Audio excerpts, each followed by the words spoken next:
Banyak orang mengartikan stunting terbatas pada tinggi badan anak di bawah standar. Tetapi pada faktanya stunting lebih dari sekedar tentang tinggi badan. Stunting memiliki dampak yaitu terganggunya perkembangan otak, pertumbuhan fisik, dan kecerdasan. Dalam jangka panjang, stunting dapat menurunkan kemampuan kognitif, kekebalan tubuh hingga memicu penyakit kegemukan, jantung, dan pembuluh darah. Penyebab utama stunting adalah gizi buruk pada ibu hamil dan bayi dalam waktu lama. Oleh karena itu, kunci pencegahan stunting terletak pada 1000 hari pertama kehidupan yang dimulai sejak fase kehamilan hingga anak usia 2 tahun. Berikut pencegahan stunting. Pertama, konsumsi makanan bergizi seimbang baik sebelum dan saat hamil. Kedua, periksa kehamilan minimal 4 kali selama kehamilan kepada bidan atau dokter. Ketiga, berikan stimulasi janin dalam kandungan seperti mengajak berkomunikasi atau mendengarkan musik. Keempat, berikan ASI eksklusif selama 6 bulan lalu MPASI dengan tetap memberikan ASI hingga 2 tahun. Kelima, penuhi kebutuhan gizi anak. Keenam, pantau tumbuh kembang anak sehingga apabila ada kelainan dapat segera diatasi. Ketujuh, berikan stimulasi pada anak sesuai usianya. Misalnya memberi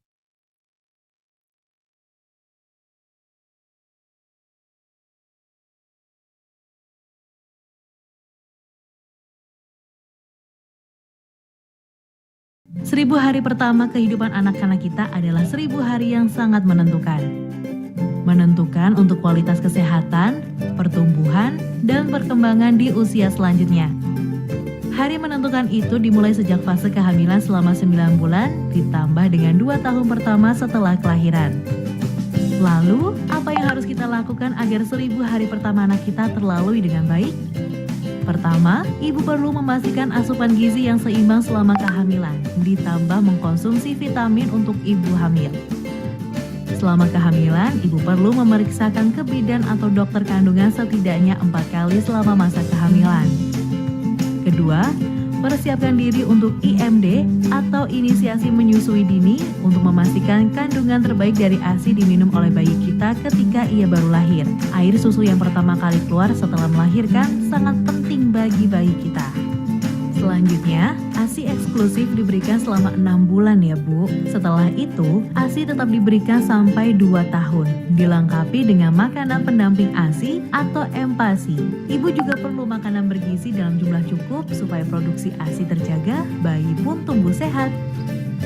Ketiga, menimbang berat badan bayi secara rutin setiap bulan ke posyandu dan memberikan imunisasi dasar wajib. Keempat, lengkapi imunisasi dasar atau asuh dan stimulasi anak sesuai pertumbuhan. Jangan lupa untuk mengatur jarak kelahiran serta menjaga kebersihan supaya anak kita tidak mudah sakit dan terserang diare. Mari kita jaga dengan sepenuh hati 1000 hari yang menentukan ini. Jangan lupa, ibu juga jaga makanan dan kesehatan ya. Ayah juga harus bahu-membahu dengan ibu untuk memberikan yang terbaik untuk buah hati tercinta. Ayo ibu dan ayah, berikan yang terbaik untuk generasi penerus kita agar tidak gagal tumbuh.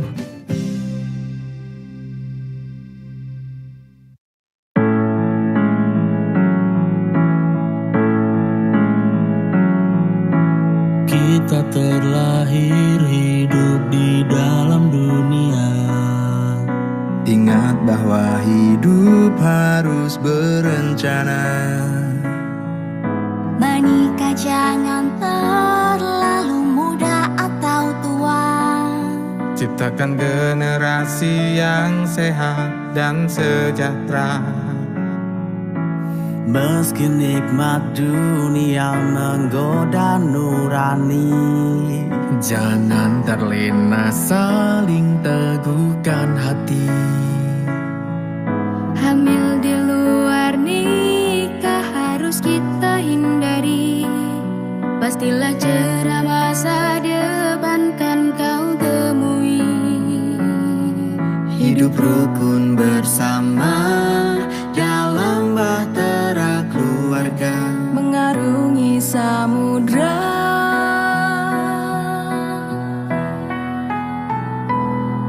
Bersama kita sambut bahagia.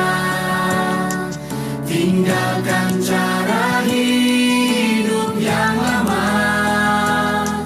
Jaga dirimu dan yang kau cinta.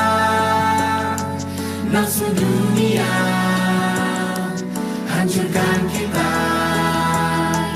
berencana dan tetap terarah, agar hidupmu menjadi indah. Rangkul merangkul kita bertumpu, saling menyatu, dan damailah keluargaku.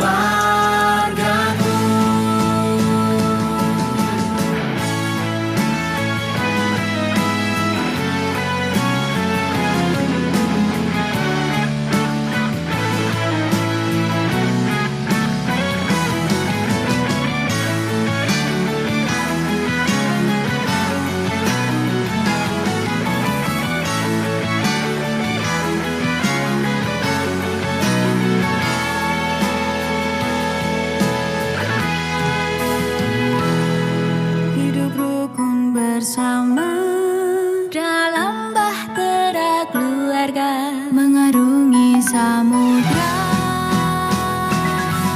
Bersama kita sambut bahagia, tinggalkan cara hidup yang lama, jaga dirimu dan yang kau cinta. Nafsu dunia hancurkan kita, berencana dan tetap terarah, agar hidupmu menjadi indah. Rangkul merangkul kita bertumpu, saling menyatu, dan damailah keluargaku.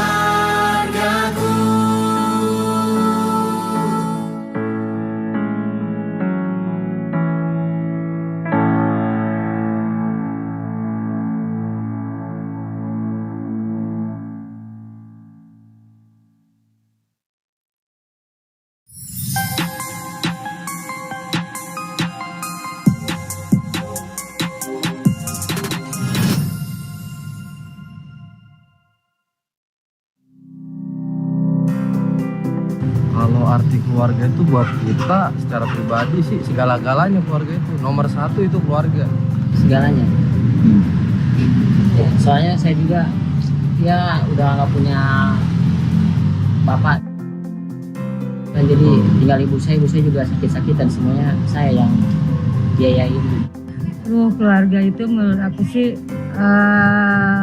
kekuatan buat diri aku sendiri, khususnya ya untuk apa ya, sesuatu yang berharga aja bagi aku. Keluarga itu yang paling utama lah bagi saya, karena dia suka dan duka ya selalu menemani saya lah. Arti keluarga menurut saya itu segalanya. Keluarga itu harta terbesar yang saya punya. Oh, satu kata aja, berarti sayangi keluarga. Terbaik lah. Istimewa, Sayang. Cinta. Kalau saya pribadi, itu keluarga saya yang saya sayangi adalah ibu saya. Yang paling disayang ada keponakan saya. ya ada. Pertama ya orang tua, anak. Anak saya paling kecil, nomor 2. Ada, Di keluarga. mama.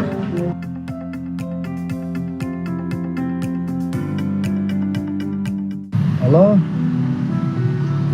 Halo, assalamualaikum Ma. Ma. Ya, Rian, ya.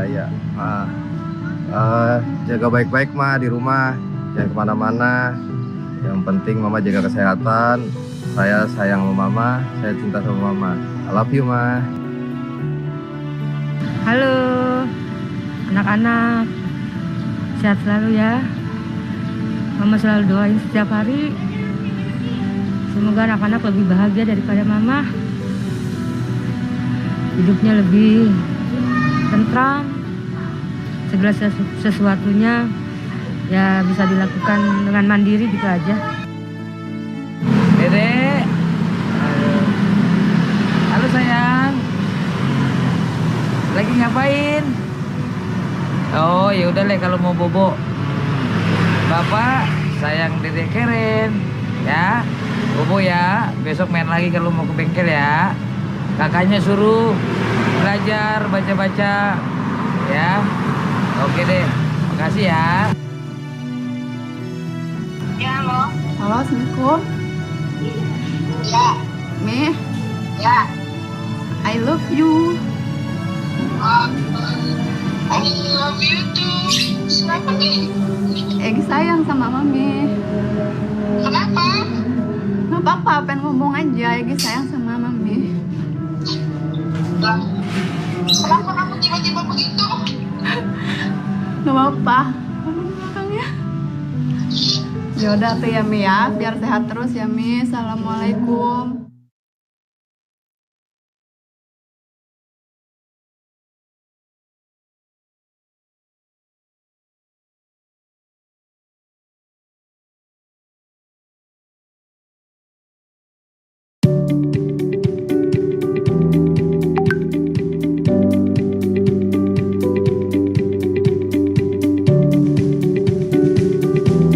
Assalamualaikum warahmatullahi wabarakatuh. Salam sejahtera untuk semuanya. Saya Dr. Hasto, Kepala BKKBN.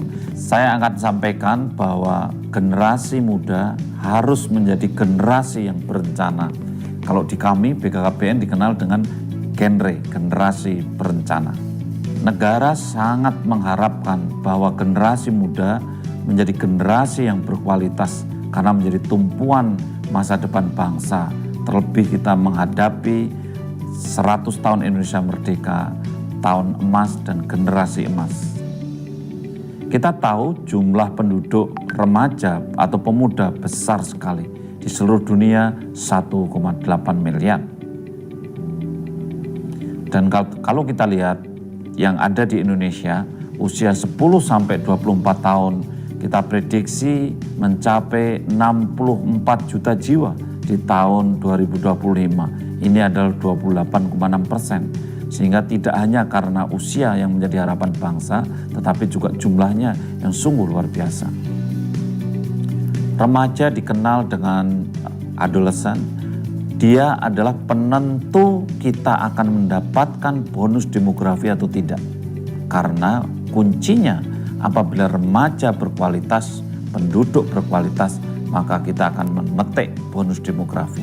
Syarat kita bisa memetik bonus demografi menjadi kesejahteraan bangsa karena perbandingan antara yang produktif dengan yang tidak produktif itu sangat sedikit yang tidak produktif, sehingga setiap 100 penduduk Indonesia akan hanya menanggung sekitar 46, ini di tahun-tahun 2025. Oleh karena itu kuncinya adalah remaja tidak kawin pada usia muda, kemudian bekerja, tidak menjadi penganggur, tidak putus sekolah.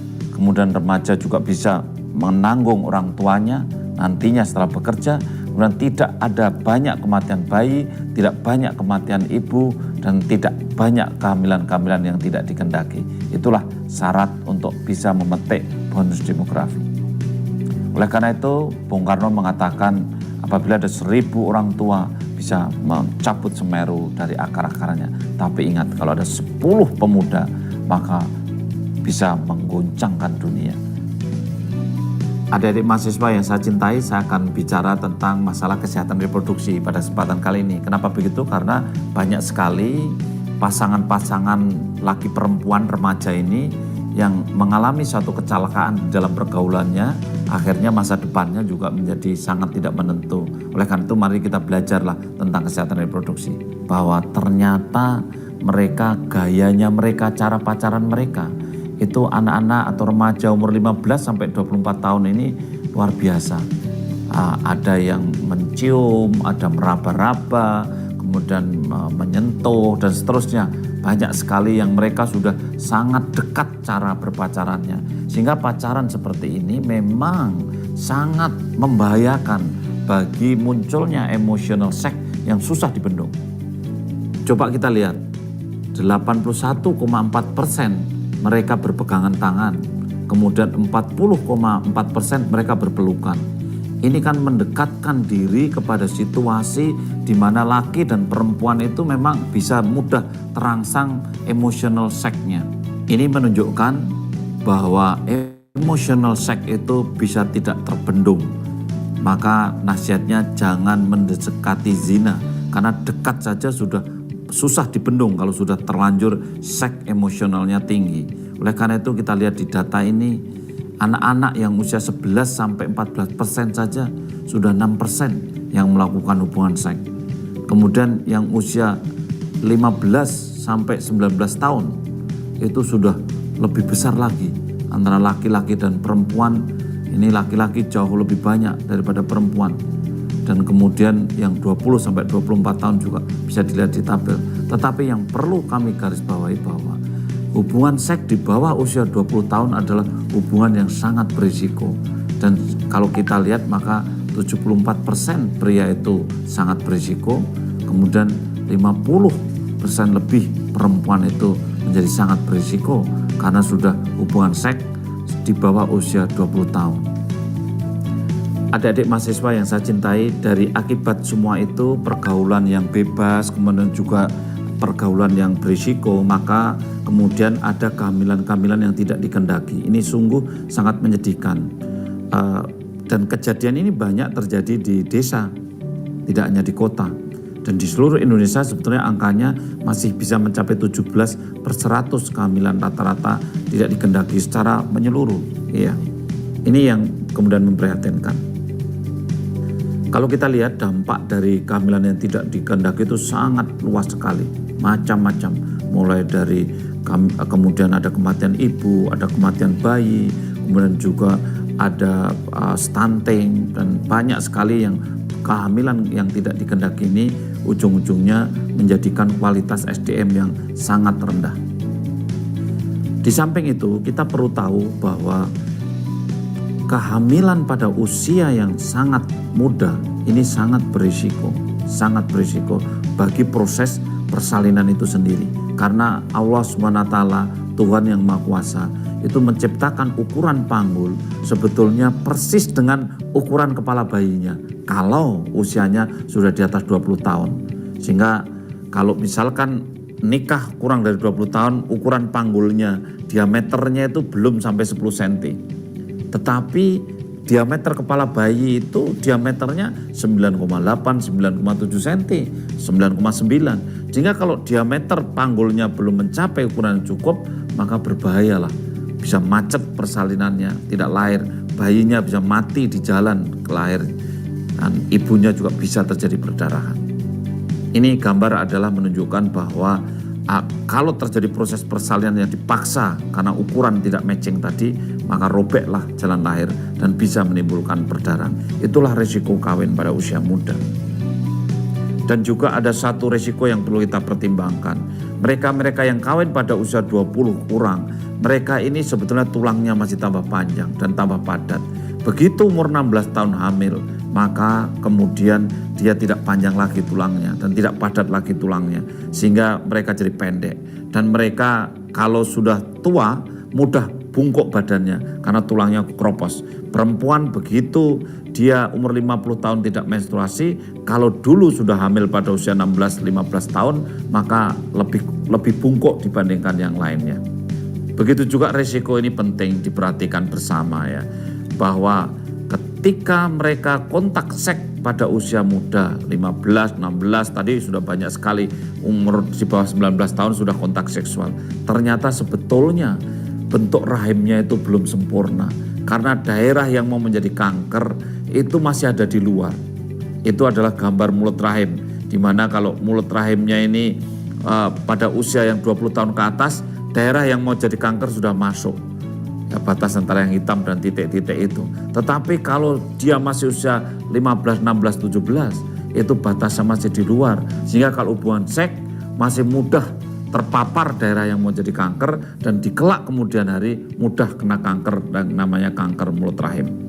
Tentu saya berharap adik-adik mahasiswa yang sekarang usianya sudah 20 ke atas, saya berharap Anda belum kontak seksual, harapan positif saya. Yang kedua, tentu Anda tidak akan hamil sebelum usia 20 tahun, karena saya percaya Anda sekarang menempuh studi, dan saya berharap Anda yang perempuan nikahnya 21 tahun, dan yang laki-laki nikahnya 25 tahun. Adik-adik mahasiswa yang saya cintai, ada beberapa hal yang penting juga untuk diketahui yang terkait dengan gangguan kesehatan, khususnya gangguan kesehatan reproduksi.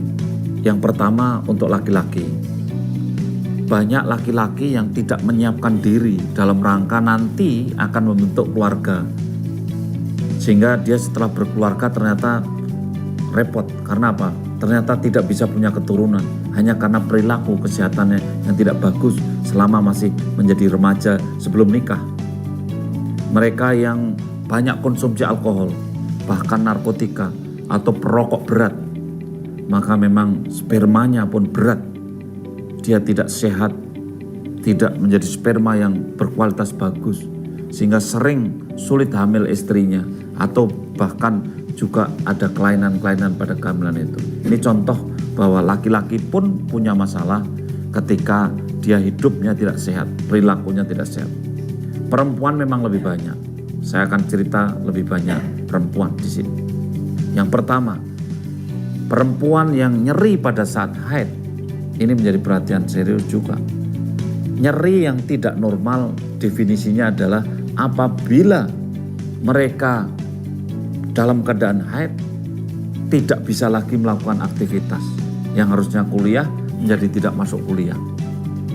Ini menjadi yang sudah patologis namanya, sudah tidak normal. Gejala ini bisa ditengarai ada penyakit namanya endometriosis. Sehingga ini juga menjadi satu perhatian penting di dalam menyiapkan kehidupan berencana, kehidupan keluarga untuk berumah tangga dan mempunyai keturunan. Karena sering juga keturunan menjadi bermasalah ketika kita nyeri pada saat haid, sulit hamilnya dan seterusnya. Yang kedua, kita juga harus paham bahwa sebetulnya perempuan ini juga mudah terganggu siklusnya. Ada perempuan yang kelebihan hormon androgen. Dan ini nampak di usia-usia mahasiswa, usia-usia remaja. Dia perempuan, remaja, mahasiswa, tetapi mohon maaf ini, memang jerawatnya banyak. Kemudian bulu-bulunya itu lebih besar. Kemudian juga kulitnya mohon maaf juga agak kasar-kasar sedikit. Kadang-kadang berkumis sedikit itu, tipis-tipis sedikit itu. Nah, ini adalah tanda kelebihan hormon androgen. Memang sudah selayaknya ini direncanakan untuk kemudian nanti pada saat ingin berumah tangga juga gangguan ini sudah hilang. Dan ini bisa diatasi dan tidak sulit mengatasinya. Sehingga dengan diatasi maka kulitnya menjadi halus, kemudian jerawatnya hilang dan kesuburannya bagus besok di kelak kemudian hari ketika mau masuk di rumah tangga. Juga saya sarankan kepada para remaja ini, banyak remaja-remaja yang takut gemuk, kemudian pingin langsing selangsing-langsingnya gitu ya. Akhirnya dia olahraga yang berlebihan olahraganya, akhirnya sampai kurus badannya itu. Ini juga tidak benar, karena perempuan ini butuh lemak ya. Perempuan ini butuh lemak sehingga dia butuh telur yang baik, karena telurnya itu sangat tergantung dari lemaknya. Kalau mereka olahraga yang sangat keras, akhirnya juga terjadi namanya amenore, tidak menstruasi. Maka atlet-atlet perempuan yang terlalu berlebih berolahraga, maka kemudian akhirnya tidak menstruasi. Ini juga menjadikan kualitas reproduksinya menjadi menurun. Ada juga perempuan-perempuan yang kurang menjaga kebersihan, sehingga akhirnya ada keluhan keputihan berkepanjangan. Ingat bahwa kesehatan reproduksi perempuan untuk menjaga supaya nanti pada saat hamil itu kemudian menjadi kehamilan yang sehat, maka tidak boleh ada infeksi, bermacam-macam infeksi. Kita tahu banyak infeksi yang membuat kelainan-kelainan pada bayinya. Nah inilah contoh-contoh gangguan kesehatan reproduksi yang sebetulnya sangat bisa diatasi.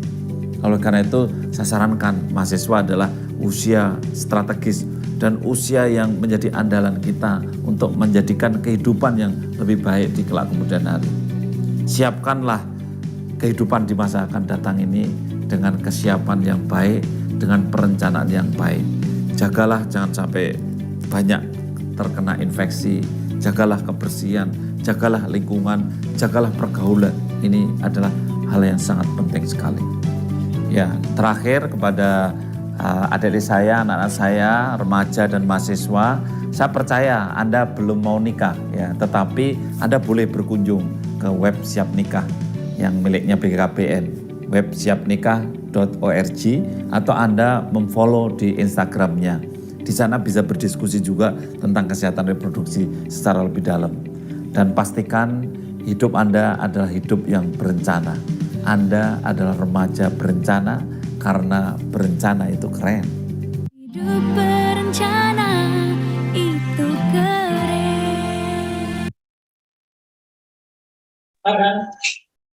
Tes. Halo Mas Farhan. Assalamualaikum warahmatullahi wabarakatuh. Selamat pagi dan salam sejahtera untuk kita semua. Apa kabar Bapak dan Ibu semua? Semoga kita selalu diberikan kesehatan, kebahagiaan, dan kemudahan dalam menjalani keseharian kita semua. Senang sekali rasanya saya Farhan Ramadan selaku MC pada hari ini bisa berjumpa dengan Bapak Ibu semua secara virtual dalam acara Obat Baper, obrolan Jumat bareng penyuluh KB dan kader. Baik Bapak dan Ibu, pada saat ini di tengah-tengah kita sudah hadir pelaksana tugas Direktur Bina Penggerakan Lini Lapangan, Bapak Imade Yudhistira Dwi Payama beserta jajarannya. Selamat pagi Pak Made.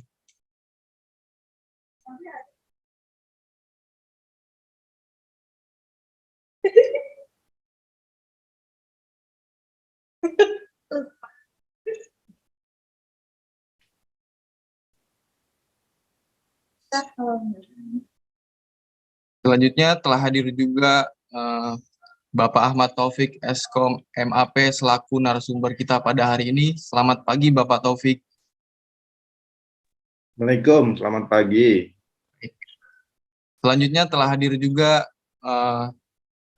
Bapak Muhammad Iqbal Afriansyah SHMPH selaku moderator kita pada hari ini. Selamat pagi Bapak Iqbal.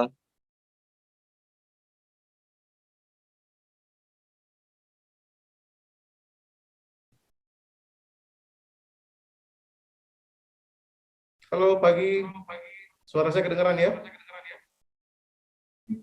Selamat pagi juga untuk seluruh partisipan dari seluruh Indonesia pada pagi hari ini. Baik Bapak dan Ibu, hari ini kita akan membicarakan tentang aplikasi YoSurga dengan tema berusaha itu keren.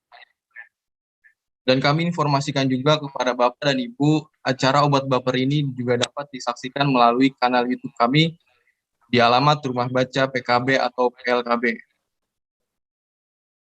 Bapak dan Ibu sekalian, sebelum kita memulai acara pada hari ini, izinkan saya selaku pembawa acara mewakili Direktorat Bina Penggerakan Lini Lapangan akan membacakan maklumat pelayanan. Maklumat pelayanan.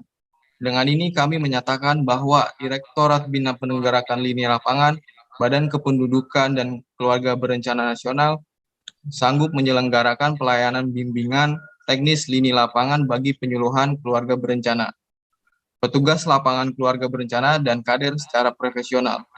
Apabila tidak menepati kesanggupan ini, kami siap menerima sanksi sesuai peraturan yang berlaku. Jakarta, 3 Maret 2021, Pelaksana Tugas Direktur Bina Penggerakan Lini Lapangan, Imade Yudhistira Dwi Payama, MPSI. Bapak dan Ibu, acara selanjutnya kita akan simak secara bersama sambutan oleh Pelaksana Tugas Direktur Bina Penggerakan Lini Lapangan kepada Bapak Imade Yudhistira Dwi Payama, dipersilakan. Baik, terima kasih Mas Farhan. Ya, Assalamualaikum warahmatullahi wabarakatuh. Selamat pagi, salam sejahtera untuk kita semua. Om Swastiastu, Namo Buddhaya, salam kebajikan. Yang kami hormati Bapak Direktur Pemberdayaan Ekonomi Keluarga, Pak Taufik, terima kasih atas kesediaan waktunya dalam Obat Baper kali ini. Ya, tentu kami sampaikan ke Pak Direktur, Obat Baper merupakan layanan kami dari Direktur Bina Penggerakan di Lapangan dalam rangka untuk mengupdate seluruh informasi yang dikerjakan oleh kita di BKKBN Pusat agar cepat tersalurkan dan terinformasikan ke seluruh tenaga lapangan, baik penyuluh KB, PLKB maupun dari kader. Bapak Ibu sekalian, Pak Direktur dan Pak Iqbal selaku moderator, kami sekali lagi mengucapkan terima kasih dan saya berharap jika ada program-program dari Penkon terkait dengan apapun bisa kita kerjasamakan melalui atau kita bisa fasilitasi melalui kegiatan Obat Baper ini. Tentunya bicara soal aplikasi, di lapangan itu, mohon izin Pak Direktur, itu sudah banyak memang aplikasi-aplikasi yang dikembangkan dan yang akan digunakan oleh tenaga lapangan ya. Tentunya ini bisa menjadi salah satu hal ya yang mungkin sama-sama kita perhatikan ketika sudah banyaknya aplikasi yang perlu dibangun atau perlu dibuat oleh penyuluh KB itu membuat mungkin ada kebingungan juga ya. Nah, dalam forum ini mungkin kami mohon kepada Direktur nanti bisa menjelaskan ya apa yang bisa dilakukan oleh penyuluh dan juga kader-kader terkait dengan aplikasi ini. Mungkin hanya itu yang bisa kami sampaikan Pak Direktur dan Pak Iqbal. Sukses selalu untuk jajaran Direktorat Pemberdayaan Ekonomi Keluarga, dan kami dari sisi lapangan siap memfasilitasi seluruh program-program yang diinisiasi oleh BKBN Pusat agar bisa sampai ke lini lapangan. Demikian dari saya akhiri. Wassalamualaikum warahmatullahi wabarakatuh. Waalaikumsalam warahmatullahi wabarakatuh.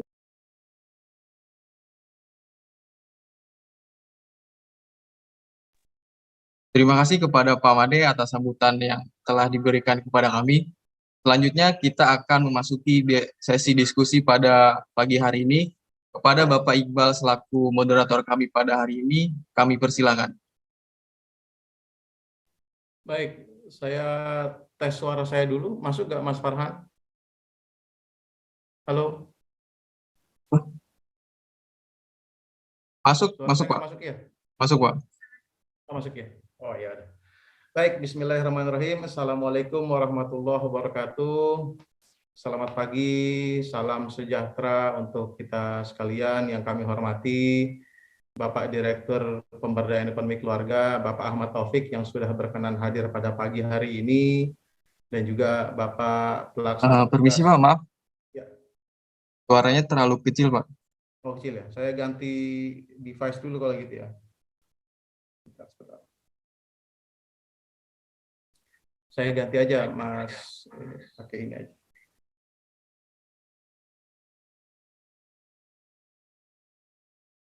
Saya ganti yang satu lagi, Mas Farhan, ada nama saya satu lagi.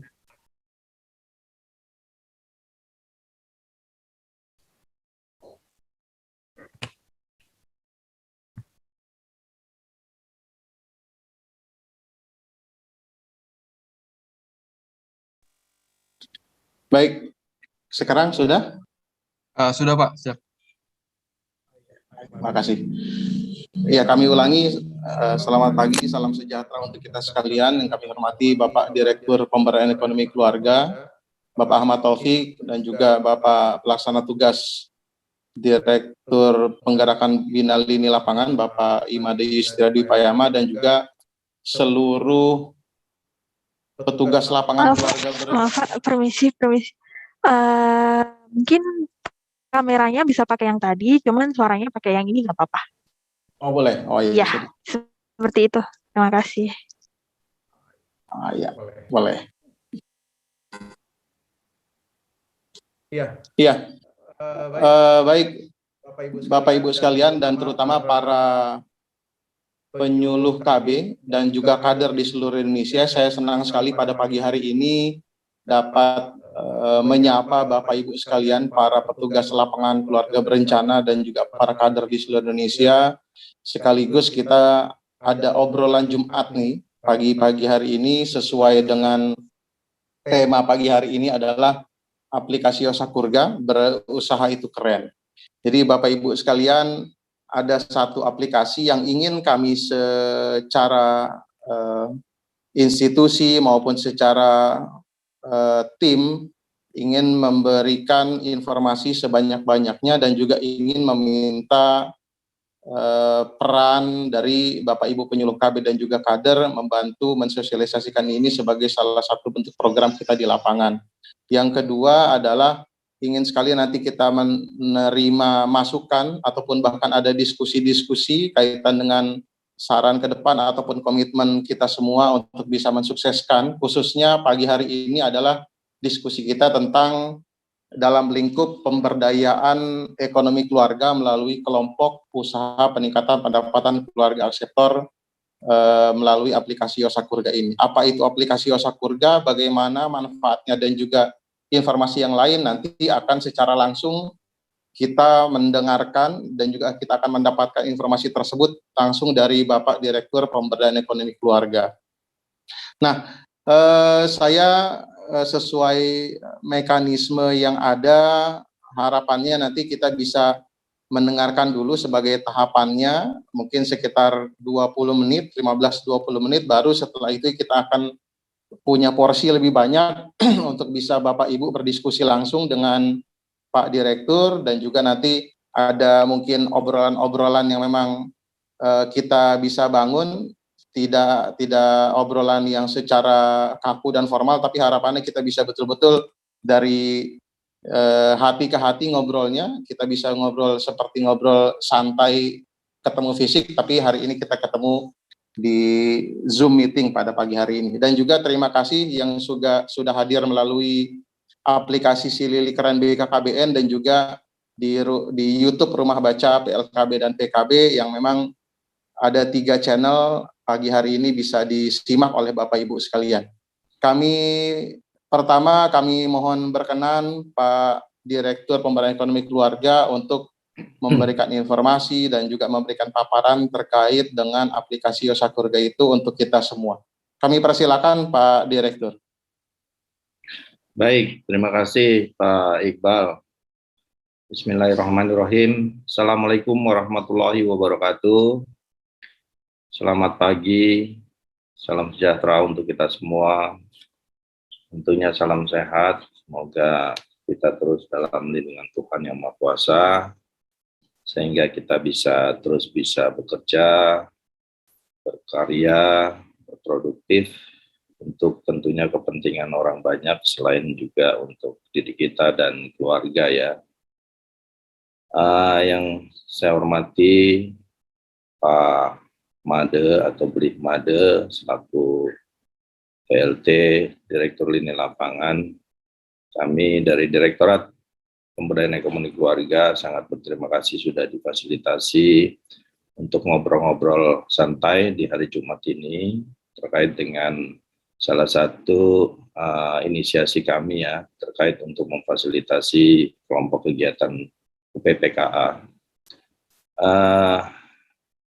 Tentunya saya juga apresiasi kepada teman-teman PLKB yang hadir di hari ini dan juga para pengelola program pemberdayaan ekonomi keluarga yang juga ikut bergabung di acara ini. Saya ingin dengar dong biar semangat pagi-pagi. Kalau tidak salah, salam PLKB-nya itu ada semangat luar biasa ya. Coba saya sebut. Coba dibuka dulu sebentar. Satu ini. Salam PLKB. Sehat, semangat, luar biasa. Mana suaranya nih? Salam PLKB. Oh, di-mute semua ya? Di-mute dari sentral ya? Ulang Pak. Luar biasa. Sehat, semangat, luar biasa. Oke. Ulang semangat luar biasa. Salam PLKB. Sehat, semangat, Luar biasa. Luar biasa. Mantap, mantap, mantap. Ya, baik Bapak Ibu sekalian, teman-teman semua. Bang Ibu desa Pak ya.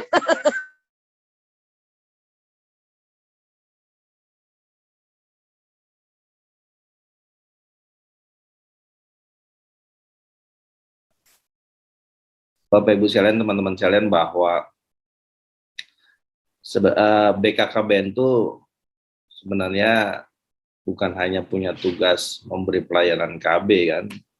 Jadi BKKBN itu nggak hanya stop untuk melayani, tapi bagaimana BKKBN itu tetap membina para aseptor yang sudah kita beri pelayanan ke masyarakat ya, dengan aktivitas-aktivitas agar para aseptor ini tidak putus di tengah jalan, atau paling tidak dia bisa terus berkarbe sesuai dengan range waktu yang ditentukan gitu loh. Karena ada waktunya kita ber-KB, ada waktunya kita tidak ber-KB, karena hak reproduksi tetap kita penuhi. Kemudian di samping itu juga sektor itu bukan hanya untuk diri sendiri, tetapi juga bagaimana bisa mempengaruhi lingkungan-lingkungan setempat, bahwa dengan menjadi akseptor akan membuat keluarga itu menjadi keluarga yang bahagia. Salah satunya ya kita bina kegiatan ini dengan satu kelompok-kelompok kegiatan agar tetap berlangsung ke KB-annya gitu ya. Nah, Bapak Ibu sekalian, hari ini sedikit kami dari Direktorat Pemberdayaan Ekonomi Keluarga ingin menginformasikan ada satu inisiasi kami ya terkait dengan bagaimana kelompok-kelompok kegiatan UPPKA atau usaha peningkatan pendapatan keluarga itu bisa difasilitasi dengan optimal gitu. Nah, paling tidak hari ini tujuannya adalah bagaimana kami bisa memberikan pembekalan kepada Bapak Ibu sekalian selaku lini lapangan atau tombak atau yang paling utama di lini lapangan, bagaimana bisa menyampaikan program-program Bangga Kencana dengan baik kepada masyarakat. Jadi artinya nanti teman-teman PLKB ini selain mendapat informasi awal dan juga mungkin nanti bisa mendorong para kader-kader, mendorong kepada kelompok-kelompok keluarga untuk aktif dalam kegiatan kelompok kegiatannya, salah satunya adalah UPPKA gitu. Dan juga tentunya kan Bapak Ibu sekalian di PLKB ini kan sebagai tenaga fungsional ya, fungsional atau pejabat fungsional, ini juga bisa mendapat nilai tambah pengetahuan dan juga mendapatkan angka kredit. Gitu. Nah, ini yang saya sangat berterima kasih kepada Direktorat Lini Lapangan yang bisa menyambungkan informasi ini kepada Bapak Ibu sekalian sebagai petugas lini lapangan yang merupakan ujung tombak dari program Bangga Kencana. Nah, sebelum saya menjelaskan aplikasi Yosapurga, mungkin saya sedikit memberikan pengantar tapi singkat ya. Yang pertama adalah tentu Bapak Ibu sekalian tahu bahwa pembangunan keluarga tujuannya adalah bagaimana keluarga itu dapat terbentuk menjadi keluarga yang berkualitas dengan dinilainya bahwa keluarga itu ada rasa tentramnya, kemudian keluarga itu ada rasa mandirinya, kemudian yang paling penting adalah keluarga itu mampu mandiri dan bahagia gitu.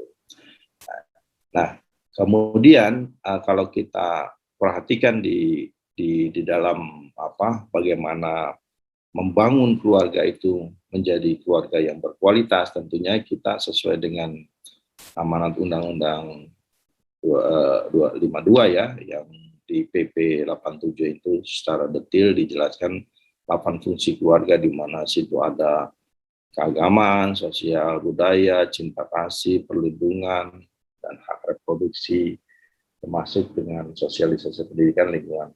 Dan ada satu fungsi yang artinya fungsi ekonomi, di mana di dalam keluarga itu harus mampu secara mandiri ekonominya sehingga dapat menghidupi atau bisa mandiri secara ekonominya atau secara kehidupannya bisa tanpa mempersulit lingkungan lainnya.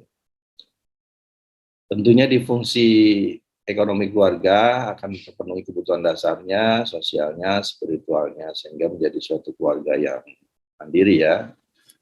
Nah, di dalam ketahanan ekonomi keluarga tentunya kita juga menilai atau mengukur gitu bagaimana keluarga itu dari sisi penghasilannya dan dari sisi tabungannya. Tentunya dari aktivitas-aktivitas atau usaha-usaha yang dia lakukan atau kelompok-kelompok kegiatan yang dilakukan dalam rangka untuk kemandirian ekonominya. Gitu. Ini tidak hanya sebatas untuk menjadi akseptor, tetapi bagaimana setelah menjadi akseptor itu mampu secara ekonomi, sehingga kita mengukur di dalam wirausaha Bapak Ibu sekalian yang tentunya di lini lapangan di daerah-daerah kan banyak ibu-ibu atau bapak-bapak yang mohon maaf pekerjaannya tidak menentu ya, jadi ada yang sekali-sekali bertani, jadi kalau ditambah dengan kegiatan-kegiatan aktivitas lain seperti untuk kelompok kegiatan wirausaha ini, tentunya nanti ukurannya bahwa yang bersangkutan atau keluarga yang bersangkutan akan memperoleh penghasilan dan juga tentunya akan memiliki tabungan untuk pemenuhan kebutuhan keluarganya itu sendiri. Selanjutnya mungkin Bapak Ibu sekalian, saya langsung saja ya ke mana, ke Yosakurga ya. Yosakurga. Yosakurga itu adalah satu media gitu ya untuk membantu atau menjembatani kelompok kegiatan usaha peningkatan pendapatan keluarga mendapatkan akses atau peluang serta mempertemukan kelompok-kelompok UPPK dengan mitra kerja. Jadi ada link antara kelompok kegiatan UPPKA dengan pasar kerjanya atau mitra yang potensial bisa memasarkan produk-produknya. Demikian juga Yosakurga ini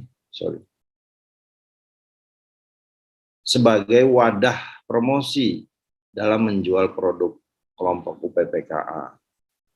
Kemudian Yosakurga ini adalah juga merupakan tempat berbagi informasi sesama kelompok gitu ya, jadi kita bisa sharing.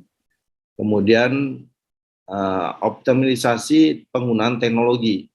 Jadi kita sekarang sudah dituntut bagaimana kita sudah bersahabat dengan teknologi, karena dengan suasana pandemi ini mau tidak mau mulai dari lini lapangan masyarakat terkecil itu sudah harus bersahabat atau sudah hidup dengan teknologi informasi. Jadi artinya nanti kelompok-kelompok kegiatan usaha-usaha atau kelompok-kelompok kegiatan bina-bina keluarga yang ada di lini lapangan itu sudah otomatis sudah tidak gaptek lagi, sudah mulai bersahabat dengan teknologi informasi yang sekarang penggunaan handphone itu hampir 95% setiap keluarga itu sudah memiliki handphone menurut data Susenas ya yang saya pernah lihat gitu ya. Kemudian kalau kita bertanya gitu, teman-teman bertanya apa sih Yosakurga? Yosakurga itu sebenarnya akronim aja untuk bagaimana bisa mengenal itu atau bisa lebih mudah kita membuat daya tarik bahwa usaha ekonomi keluarga sektor melalui aplikasi itu bisa disentuh oleh kelompok-kelompok kegiatan masyarakat ini, sehingga kita singkat yang namanya kita mengajak ayo usaha ekonomi keluarga sektor menjadi Yosakurga, barangkali itu ya salah singkatnya seperti itu. Tapi silakan saja teman-teman kalau mau bikin akronim lainnya, tapi kita sudah mendesain bahwa Yosakurga itu sudah pernah kita launching ya. Ya tentunya tagline kita adalah menyeimbangi atau menyesuaikan berencana itu keren. Jadi tagline kita juga berwirausaha atau berusaha itu keren. Jadi biar inline dengan tagline lembaga BKKBN kita. Nah ini dengan Yosakurga ini kita inisiasi tentunya tidak serta-merta begitu saja ya, tapi kita juga sudah melakukan survei yang dilakukan oleh kami dengan responden sekitar 35 ribuan gitu ya di tahun 2020. Kebanyakan kelompok UPPK itu sudah menggunakan media digital atau e-commerce atau elektronik perdagangan melalui media sosial atau melalui aplikasi, terutama dalam memasarkan produk-produknya ya. Sehingga kami berinisiasi untuk bagaimana memfasilitasi UPPK ini, selain kita juga berusaha mencari mitra-mitra kerja, dan juga selain kita bagaimana kita bisa mengkonsolidasikan atau bisa berkomunikasi dengan kelompok-kelompok kegiatan PPK ini, maka kita coba membuat satu sistem namanya Yosapurga ini.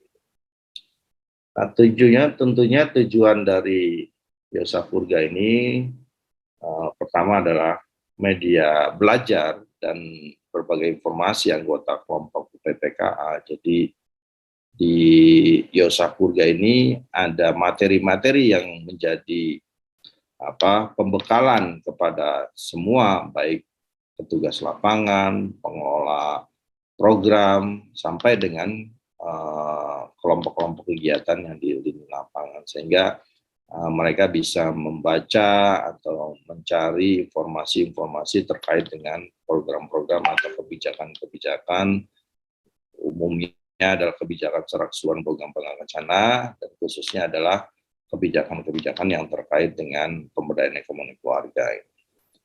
Kemudian juga di Yosapurga ini menjadi media promosi atau pemasaran produk kelompok UPPKA.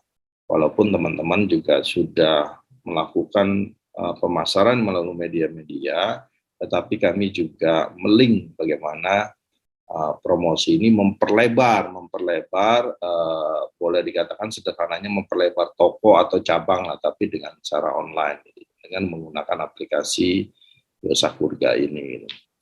Kemudian yang paling terpenting adalah sebagai media untuk kita bertemu antar kelompok usaha dengan mitra kerja kita yang kira-kira bisa membantu memasarkan atau bisa membantu memberikan pembekalan kepada kita, ya tentunya ini win-win solution ya, artinya juga mendapatkan keuntungan bagi kita dan juga mendapatkan keuntungan bagi mitra kerja kita.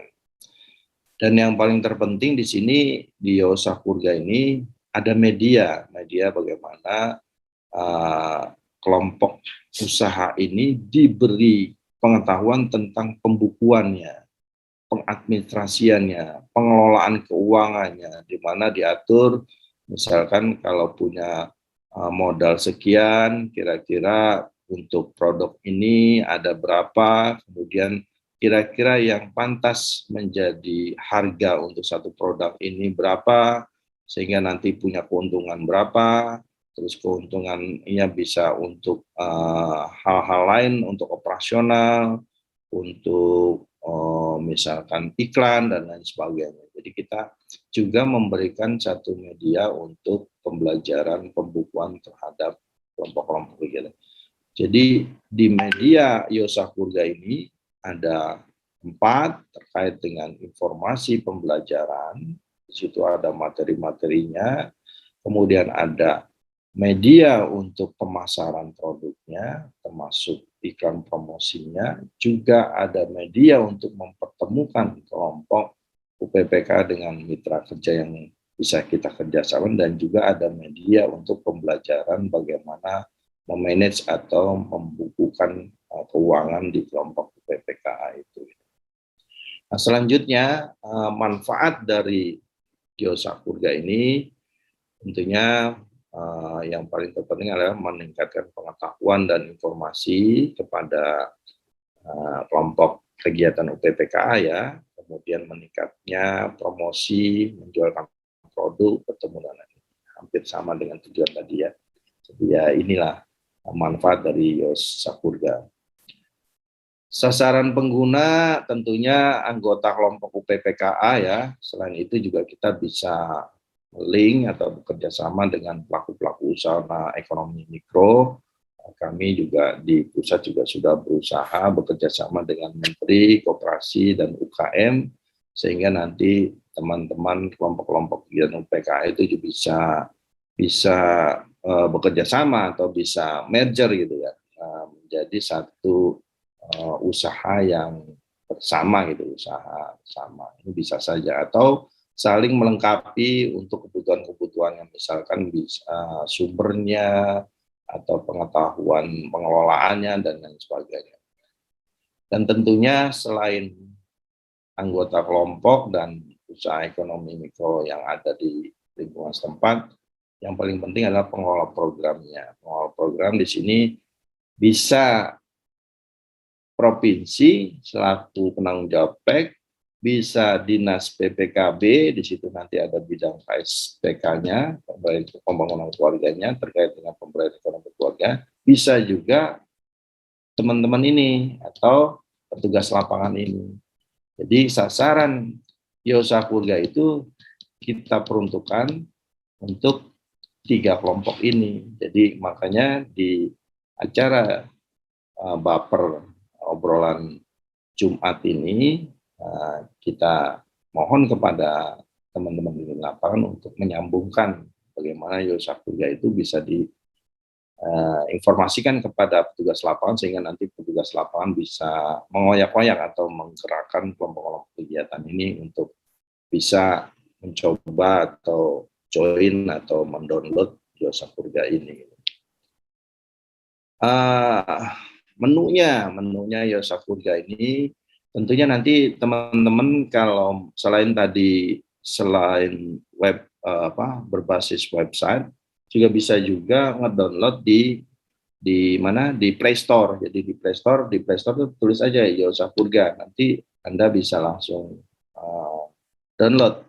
Nanti di situ ketemu fitur seperti ini dan nanti di menu-menunya itu yang tadi sedianya, jadi ada menu inspirasi, di sini ada bacaan-bacaan buku-buku, terutama terkait dengan panduan pelaksanaan UPTKA, juga dimungkinkan ada kebijakan-kebijakan secara umum tentang tanggap bencana. Kemudian juga ada berita-berita terkini, kemudian ada video grafis dan termasuk infografis yang terkini juga. Kemudian di menu itu juga kita sediakan produk-produk UPPKA, misalnya variasi produknya, ada yang makanan, ada yang kerajinan, dan lain sebagainya.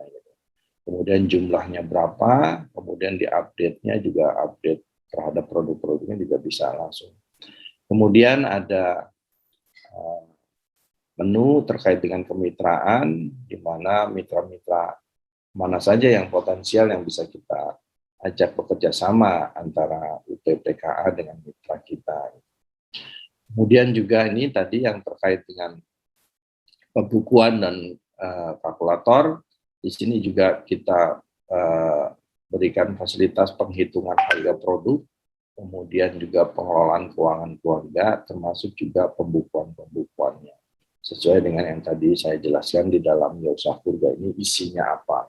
Inilah yang untuk sementara kita mampu memfasilitasi ini. Tetapi bukan berarti ini statis ya, nanti ini sifatnya dinamis sesuai dengan nanti perkembangan apa yang dibutuhkan di kelompok-kelompok kegiatan, tentunya nanti akan kita kembangkan menu-menu atau isi-isi dari Yosa Keluarga ini.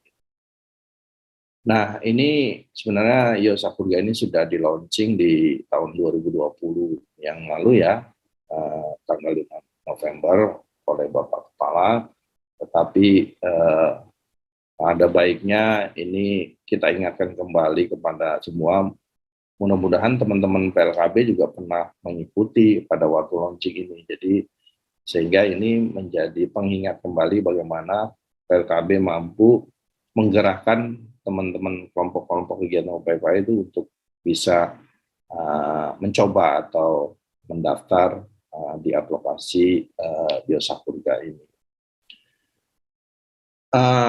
Pengembang aplikasi Yosa Keluarga bentuknya website tadi ya, bisa diunduh melalui yosakeluarga.com atau di Play Store juga bisa Bapak Ibu sekalian bisa langsung ngedownload sehingga nanti di handphone sudah tersedia aplikasi Yosa Keluarga. Kemudian juga di menu administrasi pembukuan UPK memberikan kemudahan anggota kelompok untuk pengadministrasian dan pembukuan, sehingga nanti Bapak Ibu sekalian bisa coba-coba dulu lah untuk mendaftar di Yosa Keluarga ini, sehingga bisa menggunakan Yosa Keluarga dan Bapak Ibu sekalian bisa mendapat artinya fasilitasi ya, tadi terkait dengan materi-materi yang bisa dipelajari, termasuk di situ kebijakan-kebijakannya atau panduan-panduannya. Kemudian juga bisa melink kepada mitra yang dimungkinkan untuk memasarkan produk atau bisa bekerja sama mendapatkan pelatihan-pelatihan atau pengelolaannya dalam pengelolaan produksi atau pengelolaan keuangan. Gitu. Juga di situ menu-menunya ada terkait dengan pembukuan, juga penghitungan, harga, dan lain sebagainya. Nah, ini tampilan di pengembangan Aprio Sapurga ya.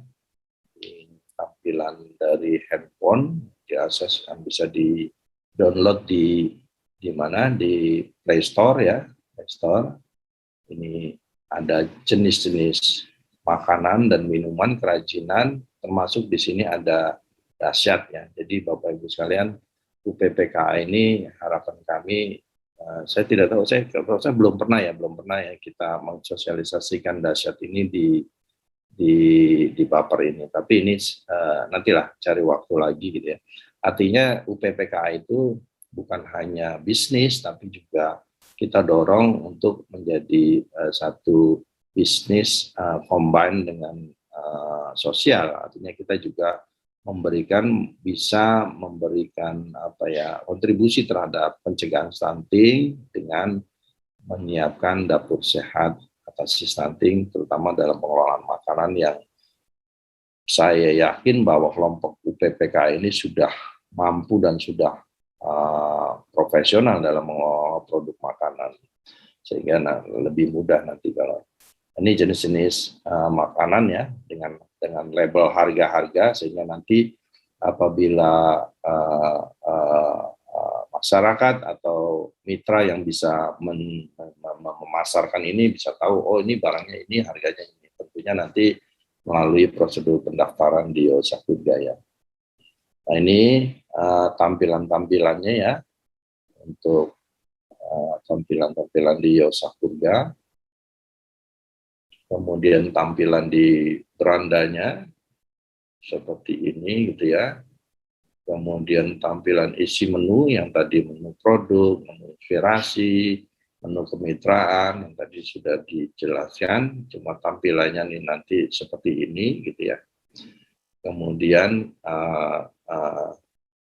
tampilan-tampilan ini tentunya Bapak Ibu sekalian, ini saya hanya menggambarkan terkait dengan informasi dulu ya, tetapi nanti untuk lebih dalam cara mendaftar, kemudian menjadi boleh dikatakan member Sapurga lah untuk memanfaatkan Sapurga ini, nanti akan lebih detail lagi karena membutuhkan waktu yang lama untuk mempraktekkan ini Sapurga. Tetapi sebenarnya mudah ya, tidak sulit saja. Tidak sulit sekali gitu. Cuma memang Bapak Ibu sekalian, memang kami terus terang ini belum sempurna ya, belum sempurna. Tentunya kami sekarang masih tergantung kepada pengembang. Jadi artinya server-server masih ada di posisi di pengembang, belum kita alihkan ke Ditekda karena pintu dari Ditekda ini belum terbuka karena ketersediaan server ini tidak mencukupi. Tapi nanti kita berusaha bagaimana ini Sapurga ini sudah ditaruh di server kita sendiri sambil berjalan untuk pengembangan. Tapi tidak mengapa, artinya kalau ini tidak kita langsung implementasikan, ya nanti lama juga, paling tidak untuk beberapa kapasitas bisa menampung lah untuk penggunaan aplikasi Sapurga yang tadi sudah jelaskan menu-menunya atau isi-isinya itu apa saja gitu. Nah barangkali itu Bapak Ibu sekalian, saya berharap dengan peran dan kontribusi dalam PLKB ini dapat mensosialisasikan kembali kepada teman-teman kelompok kegiatan UPPKA gitu ya. Yang tidak, poinnya di sini PLKB mendapatkan informasi kembali ya terhadap Sapurga yang sebelumnya juga tentunya sudah ada mendapat ketika launching. Kemudian nanti berharap PLKB juga mampu menggerakkan kelompok-kelompok UPPKA ini untuk aktif menggunakan jasa hurga yang sudah disiapkan, tapi tadi sekali lagi memang masih belum optimal, tetapi tidak apa-apa nanti kira-kira dari yang belum optimal itu kita kembangkan lebih sempurna itu seperti apa. Dan juga tentunya yang terakhir adalah mendapat nilai tambah PLKB-nya, mendapatkan kredit, mendapatkan pengetahuan dan lain sebagainya. Memang seperti itu, PLKB itu harus menguasai semua dari yang general sampai yang spesifik seperti ini gitu loh. Karena kalau PLKB tidak memahami secara general dan spesifik ini, bagaimana nanti menyampaikan kepada masyarakat. Mungkin ini satu tantangan kalau saya pikir malah justru nilai tambah ya. Jadi semua informasi baik yang secara general maupun secara spesifik dari masing-masing unit PLKB itu bisa memahami semua gitu. Sehingga nanti menjadi bekal untuk karirnya ke depan bisa menjelaskan program Bangga Kencana secara keseluruhan dari yang spesifik kecil sampai dengan yang besar, sehingga peluang-peluang untuk karir itu lebih terbuka gitu ya. Nah, barangkali itu sebagai pengantar obrolan kita hari ini, mudah-mudahan bisa bermanfaat. Harapan kami PLKB dapat menyambung lidah ini jasa hurga dengan tadi menggerakkan kelompok-kelompok kegiatan UPPKA, kemudian juga kalau bisa juga mensosialisasikan bahan ini kepada kelompok-kelompok kegiatannya nanti untuk lebih memahami. Silakan kita ngobrol di sini. Saya ada teman-teman banyak juga nanti secara teknis. Memang kalau untuk kita menggunakan aplikasi ini kita perlu waktu banyak ya. Jadi nanti kita cari waktulah untuk lebih. Barangkali itu dari kami. Silakan kita ngobrol-ngobrol santai di hari Jumat ini. Mudah-mudahan Jumat Barokah ini memberikan makna yang luar biasa sehingga PLKB mampu memberikan peran kepada kami, terutama program kami UPPKA, sehingga UPPKA itu memberikan arti yang luar biasa terhadap program Bangga Kencana. Demikian dari kami, kurang lebihnya. Maaf. Wassalamualaikum warahmatullahi wabarakatuh. Saya kembali. Terima kasih Pak Direktur yang sudah menyampaikan aplikasi jasa hurga, aplikasi untuk meningkatkan usaha ekonomi keluarga khususnya keluarga sektor di pagi hari ini. Saya sangat senang sekali tadi sambil mendengarkan materi Pak Direktur, banyak sampaikan dari teman-teman kita Pak Direktur. Sepertinya hadir juga dari Sabang sampai Merauke, dari Miangas sampai Merauke, dan juga di tangga para subkoordinator. Bapak, mohon maaf. Ya. Suaranya kurang jelas, Pak. Oke. Sekarang gimana nih? Sekarang udah cukup jelas, Pak. Cukup jelas ya. Oke-nya kabelnya, Pak. Enggak ada, Pak. Enggak ada suaranya. Kurang jelas, Pak. Kurang jelas. Ya, kurang jelas. Enggak ada malah, Pak.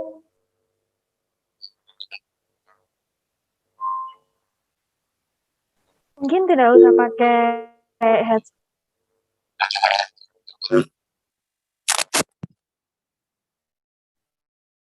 Ya? Ya. Udah, Pak. Oh, jelas ya. Baik. Kalau gitu saya lupa saja. Ya, juga hadir dari pengelola pemberdayaan ekonomi keluarga, baik itu dari provinsi, 34 provinsi, dan juga dari kabupaten kota juga yang hadir pada obrolan Jumat pagi hari ini. Satu poin yang tadi saya ingin sampaikan kembali kepada Bapak Ibu ujung tombak program Bangga Kencana kami di lapangan, bahwa ingin sekali kontribusi, ingin sekali peran dari para penyuluh KB dan juga para kader mensosialisasikan kembali aplikasi ini, dan juga harapannya untuk bisa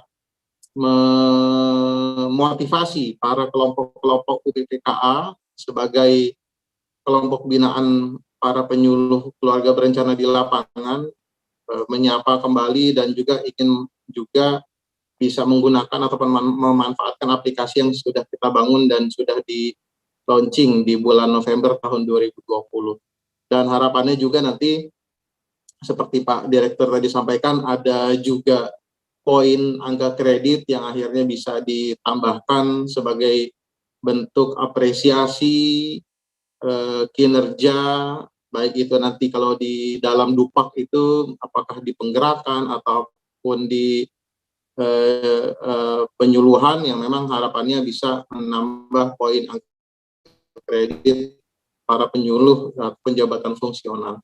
Ya, kami sangat senang sekali Bapak Ibu jika ada pertanyaan, mungkin link yang sudah disampaikan, jika ada pertanyaan linknya juga mungkin sudah diklik, ataupun nanti saya juga berkenan, persilakan seandainya Bapak Ibu peserta yang ada di Zoom ingin memberikan pertanyaan atau ingin ngobrol langsung dengan Pak Direktur, bisa raise hand dan nanti saya mohon dibantu oleh host apakah ada pertanyaan-pertanyaan di dalam media yang lain, sehingga nanti diskusi kita pada pagi hari ini bisa berjalan aktif, lancar, dan juga ngobrol-ngobrolnya betul-betul bisa memberikan manfaat sesuai Jumat Berkah yang tadi Pak Direktur sampaikan. Saya melihat di layar ini ada dua yang tunjuk tangan. Kami mohon berkenan nanti dari host untuk bisa memberikan akses mikrofonnya. Pertama saya sapa dulu Ibu Cut Masriana nih ya, Bu Cut Masriana dari Aceh. Ini ya. Ada Bu Cut Masriana dari Aceh? Atau yang kedua Pak Ridwan Halil, silakan Pak Ridwan Halil.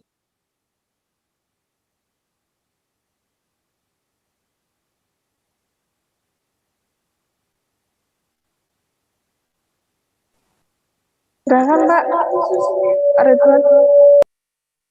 Sudah Pak Ridwan Halil? Ini ya. Halo, iya.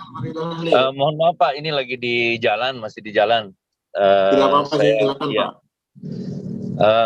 Assalamualaikum warahmatullahi wabarakatuh.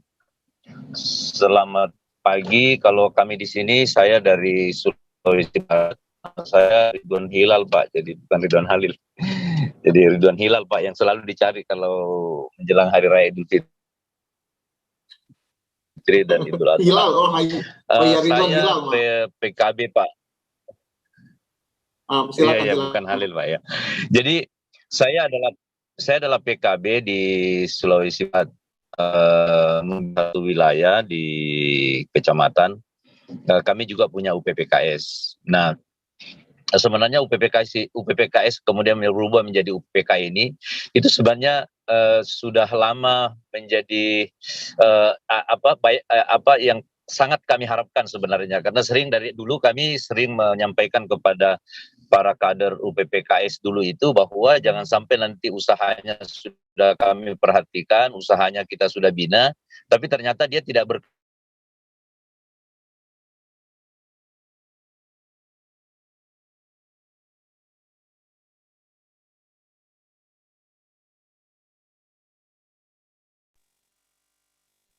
Suaranya hilang sepertinya Pak Ridwan Hilal ya.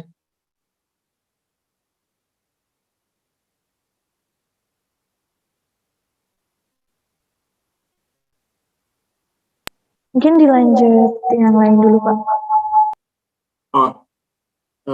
Mohon maaf Pak Ridwan, kita pindah ke Pak Yahya, Kabupaten Polman. Silakan Pak Yahya. Di mute dulu, mohon maaf sebentar teman-teman. Pak Yahya di unmute. Silakan Pak Yahya. Ya, terima kasih atas kesempatannya Pak. To the point saja Pak. Memang selama ini kami juga di Kabupaten Polman, Sulawesi Barat, sama tadi Pak Ridwan Hilal. Ini UPPKS ini sudah lama, dari awal kami masuk jadi penyuluh. Ini sudah digembor-gemborkan dan alhamdulillah kelompok ini sudah berjalan. Namun ada beberapa kendala yang kami dapatkan di lapangan. Salah satunya itu adalah modal kerja bagi kelompok kami yang ada di lapangan. Dan selama ini ada beberapa bantuan dari kadang-kadang dari provinsi itu sangat terbatas. Namun kelompok kami ini kadang-kadang kecewa dalam hal itu. Jadi barangkali kami dari pelapangan ini mengharapkan seperti apa teman-teman di pusat untuk memperhatikan masuk bantuan-bantuan modal kerja itu yang seperti itu Pak. Makasih banyak. Ya, baik. Terima kasih Pak Yahya. Mungkin ya Pak, tadi maaf. Ya, ini. Jadi betul tadi disampaikan oleh Pak Yahya tadi mengatakan itu bahwa dari perwakilan. Kalau kami ini yang kami mau bangun adalah bagaimana sinergi di pemerintahan kita di level kabupaten. Kan di kabupaten kan kita ada dinas perdagangan, kayak ada di situ UMKM, perdagangan dan UMKM. Nah, kami belum melihat ada sinergi yang maksimal baik itu melalui perwakilan ataupun OPD yang ada. Nah, itu mungkin bisa dijembatani itu atau bisa dimaksimalkan atau mungkin ada semacam top down ke bawah ke minimal OPD untuk dilakukan sinergi antara OPD kita dengan di dinas perdagangan sehingga UPPKI kita itu juga punya nilai tawar di dalam bantuan dan sebagainya. Kalau yang selama ini kan ada UMKM. Nah, itu gimana itu Pak bagusnya untuk kira-kira supaya mereka juga bisa hidup. Selama ini kan kami mencoba melakukan pembinaan tetapi kita selalu mentoknya di misalnya ketika mereka ingin diberikan bantuan modal. Itu yang masih terkendala betul itu Pak. Makasih. Assalamualaikum warahmatullahi wabarakatuh. Waalaikumsalam warahmatullahi wabarakatuh. Terima kasih Pak Ridwan Hilal dan juga Pak Yahya. Keduanya adalah penyuluh KB dari Sulawesi Barat. Kami mencatat ada poin pertanyaan Pak Direktur kaitan dengan modal kerja, mungkin lebih tepatnya modal usaha mungkin yang tadi disampaikan Pak Yahya, kaitan dengan untuk mendukung roda usaha dari kelompok UPPK tersebut, dan juga tadi dari Pak Ridwan Hilal juga ingin mendapatkan respon terkait dengan sinergi dengan kabupaten ataupun OPD ataupun dinas-dinas terkait yang ada di kabupaten untuk bisa memberikan fasilitasi mungkin kalau bahasa kami dalam mendukung usaha ekonomi ataupun kelompok UPPK tersebut. Kami mohon berkenan ada tanggapan dari Pak Direktur, kami persilahkan. Iya, terima kasih.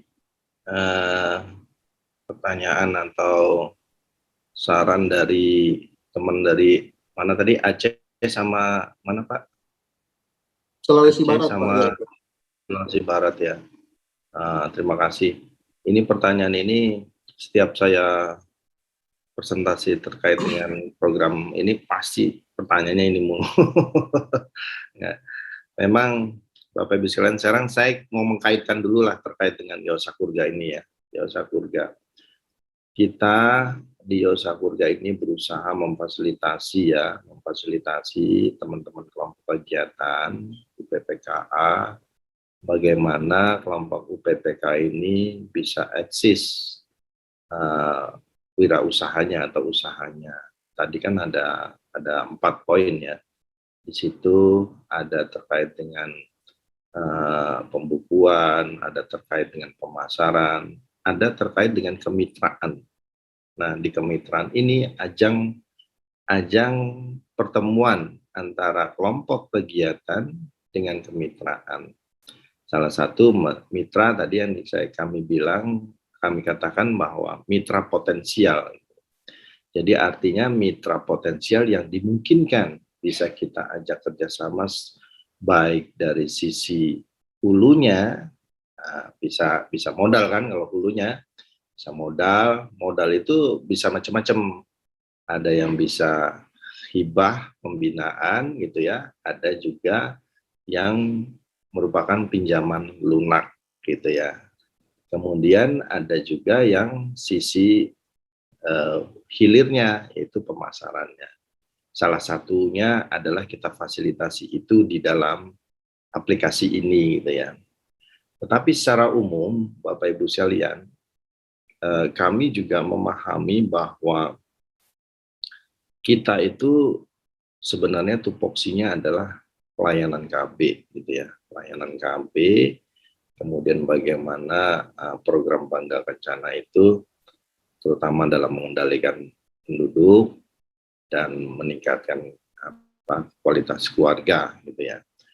Jadi kalau kita tarik tadi ke fungsi ekonomi, kita memang bisa berargumen bahwa kita punya tugas pembangunan keluarga itu dari sisi ekonominya loh. Jadi kita dari sisi ekonomi kan bisa berkembang wirausahanya. Itu kalau masuk secara dalam gitu. Tetapi di kulit luarnya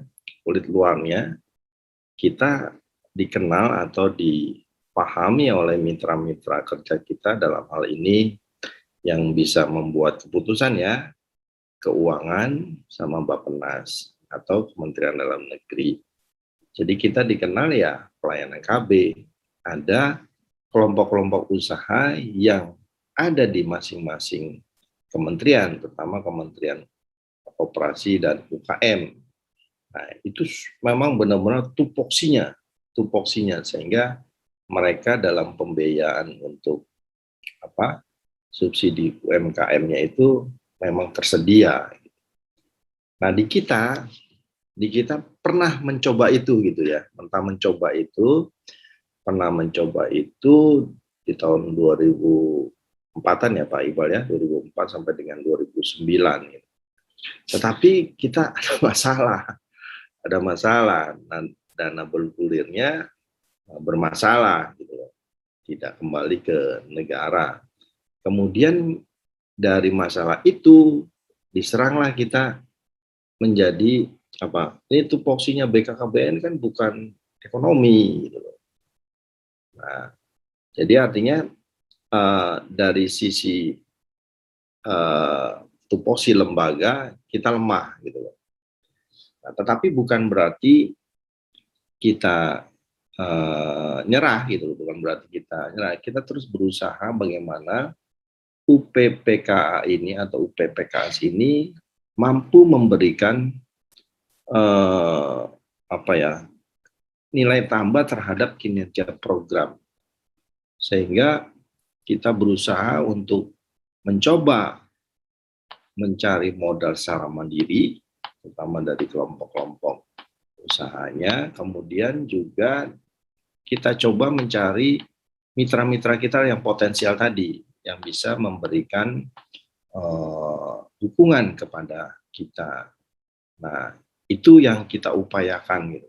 Kemudian bukan hanya itu saja, juga kita mencoba merumuskan lagi di setiap anggaran yang ada di BKKBN maupun perwakilan terkait bantuan terhadap alat-alat sederhana, alat-alat bantu atau yang biasa dikenal ATTG ya, alat tepat guna, ya pokoknya itulah alat tepat guna untuk yang sederhana untuk membantu usaha-usaha Bapak Ibu sekalian. Tetapi ini tidak masif seluruh UPPKA, karena fungsi kita adalah memfasilitasi dan memicu atau men-trigger. Jadi kita hanya bisa memberi kepada percontohan-percontohan. Kemudian juga kita dorong dinas-dinas setempat untuk juga sama seperti kita membantu ATTG ini terhadap kelompok-kelompok di wilayahnya gitu. Jadi artinya kita berusaha. Bukan hanya itu saja Bapak Ibu sekalian, jadi kita juga berusaha di dalam anggaran DAK atau BOKB, kita juga berupaya kalau DDAK itu materi-materi yang bisa menyediakan materi untuk edukasi terhadap materi-materi kelompok-kelompok kegiatan berwirausaha ini. Di BOKB juga kami berusaha memberikan dana untuk sosialisasi kepada mitra-mitra di maksudnya dinas-dinas PPKB dalam melakukan sosialisasi. Jadi artinya Bapak Ibu sekalian, kita berusaha secara mandiri dari berbagai peluang kesempatan. Nah, melalui Yosakurga ini kita hanya bisa mampu melalui mitra kita yang potensial yang bisa dimungkinkan kita ajak kerjasama, terutama tadi yang diresahkan terhadap modal tadi. Nah, Bapak Ibu sekalian, kami bukan hanya berhenti begitu saja di situ, tapi kita juga menjalin kerjasama kepada lintas-lintas sektor. Kami di pusat sudah bertemu dengan Menkop UMKM, saya ketemu di sana langsung, saya bicara, jadi memang ada kesempatan kita bisa bergabung atau sharing usaha antara kelompok kita dengan UMKM setempat. Nah, kami diminta datanya tuh oleh Kementerian UMKM yang selama ini saya minta kumpulkan tapi belum ini ya. Nanti mungkin tahun depan kita coba lengkapi lagi. Dan tidak hanya itu saja, Bapak Ibu sekalian, juga kami berusaha mencari sumber-sumber lain seperti dengan Kementerian Pertanian. Kementerian Pertanian kan punya program namanya Pangan Lestari, biofortifikasi padi, dan itu yang menjadi sumber pangan-pangan yang mampu diolah oleh kelompok kegiatan ini. Kepala kami sudah ketemu menterinya, kemudian dirjennya, dan kami sudah bertemu dengan eselon-eselon 2-nya dan sudah kita inlinkan lokasi-lokasinya. Mereka juga ada salah satu bioverifikasi memberikan lokasi, kita tinggal inline kan gitu. Nah, itu yang usahakan bagaimana BKKBN ini yang notabene secara tidak eksplisit tertera tupoksinya, tetapi di dalamnya sebenarnya ada fungsi yang mendorong perekonomian, itu yang kita lakukan. Mudah-mudahan Bapak Ibu sekalian dengan kita menunjukkan bahwa UPPK ini dengan kemandiriannya, kemudian dengan relasi kemitraannya lebih kuat, sehingga mampu dilihat oleh pembuat kebijakan, terutama Kementerian Keuangan, Bappenas, Kementerian Dalam Negeri, Menko PMK, bahwa BKKBN itu ada di dalamnya itu untuk pemberdayaan ekonomi yang memberikan kontribusi yang berarti untuk kesejahteraan keluarga dalam rangka untuk membentuk warga yang berkualitas melalui UPPK ini. Tanpa dukungan APBN secara eksplisit ternyata mampu. Jadi bisa melalui mitra, bisa melalui mitra swasta ya, bisa melalui mitra kementerian lembaga, bisa melalui dari APBN secara APBN maupun APBD yang tidak secara nyata berbentuk modal tetapi berbentuk-bentuk lain, ini bisa mampu membekali kelompok-kelompok kita. Barangkali itu ya Bapak Ibu sekalian, semoga bisa dipahami. Sekali lagi saya terima kasih atas terus masukan seperti ini yang memberikan tantangan saya untuk terus berusaha bagaimana memfasilitasi kelompok UPPK ini, terutama yang berkaitan dengan modal. Yang sekarang ini hanya kita sudah mampu menyediakan fasilitasi Yosakurga, di situ ada kemitraan yang bisa potensial bisa diajak kerjasama. Barangkali itu mudah-mudahan bisa dipahami. Terima kasih. Baik, terima kasih Pak Direktur atas jawaban dan juga tanggapan dari dua penanya kaitan dengan bantuan modal kerja dan modal usaha dan juga kaitan dengan sinergitas dengan dinas-dinas terkait. Saya rasa sudah bisa menjawab pertanyaan Pak Ridwan dan juga Pak Yahya tadi. Mungkin kalau melihat waktu kita bisa satu lagi. Saya melihat ada satu yang raise hand dari P2KB, P3A, Deli Serdang mungkin ini ya. Dari Bapak atau Ibu Gabe. Silakan. Sambil menyalakan videonya.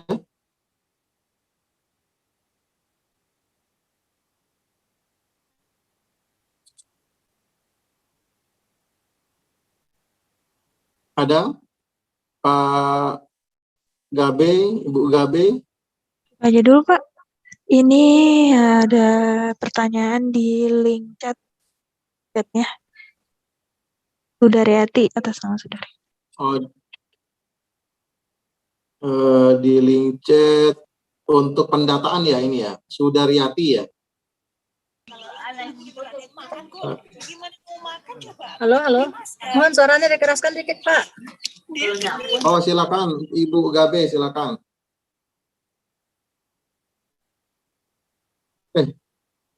Bukan Pak, bukan Ibu Gabe. Oh, silakan Bu. Dari mana Bu? Sambil memperkenalkan dulu. Enggak Pak, ini aja Pak, yang pertanyaan tadi aja di chat. Oh gitu ya, Bu Sudaryati ini. Untuk pendataan kelompok UPPKS yang belum, izin Badan POM, sertifikat halal, IPRT, merek, dan lain-lain, bagaimana tindak lanjutnya itu ya pertanyaannya.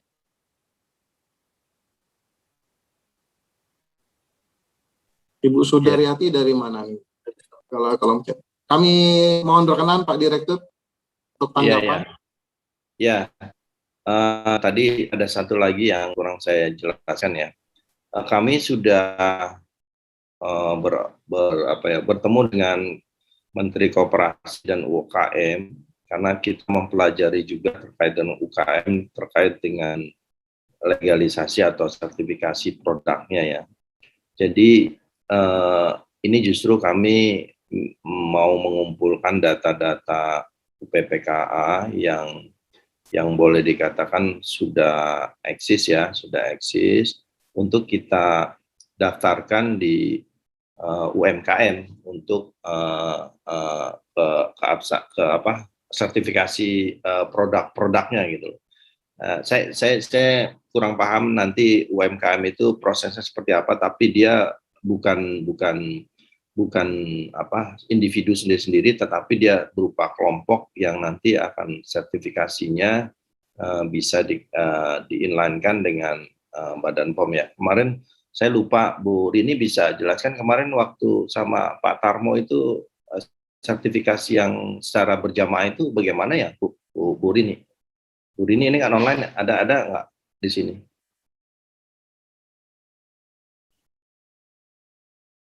Ada ya?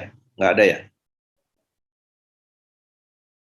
Ya, jadi artinya teman-teman Bapak Ibu sekalian, kita sudah perhatikan itu ya. Jadi memang produk-produk ini kan harus bersertifikasi ya. Jadi artinya terkait dengan halal, terkait dengan kandungan Badan POM itu harus diakui gitu ya. Kita jangan sampai nanti ketemu masalah. Ini sudah kami coba berkomunikasi dengan Kementerian UMKM ya, karena yang kita pelajari adalah UMKM, bagaimana UMKM itu bisa dilegalisasi produk-produknya.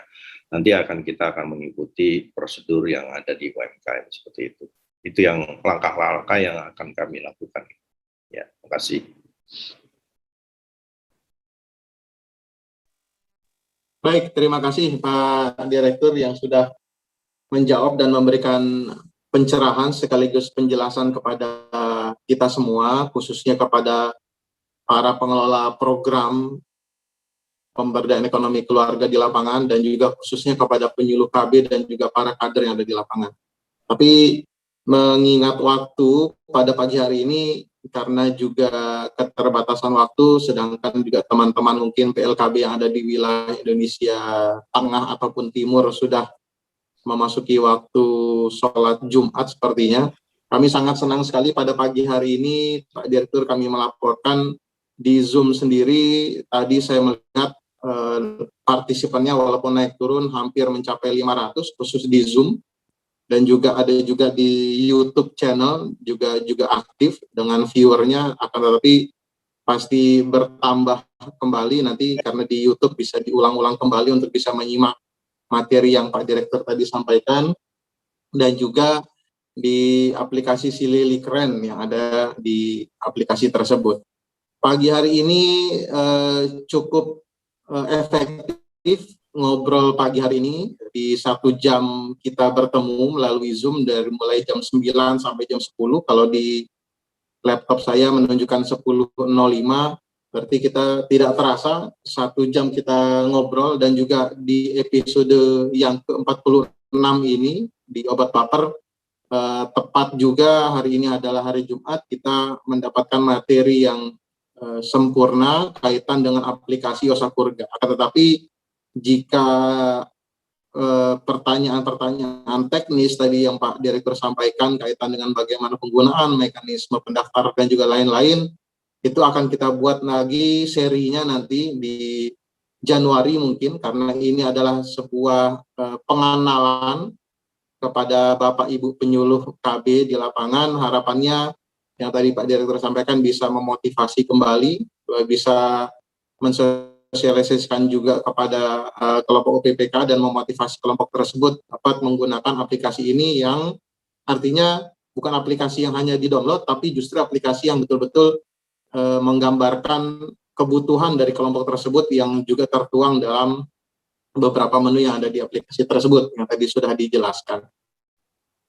Kira-kira seperti itu. Kami ucapkan terima kasih banyak kepada Bapak Ahmad Taufik, Direktur Pemberdayaan Ekonomi Keluarga, Badan Kependudukan dan Keluarga Berencana Nasional Republik Indonesia, yang sudah menyampaikan materinya dan juga sosialisasi terkait aplikasi Yosakurga. Kami ucapkan terima kasih Pak Direktur.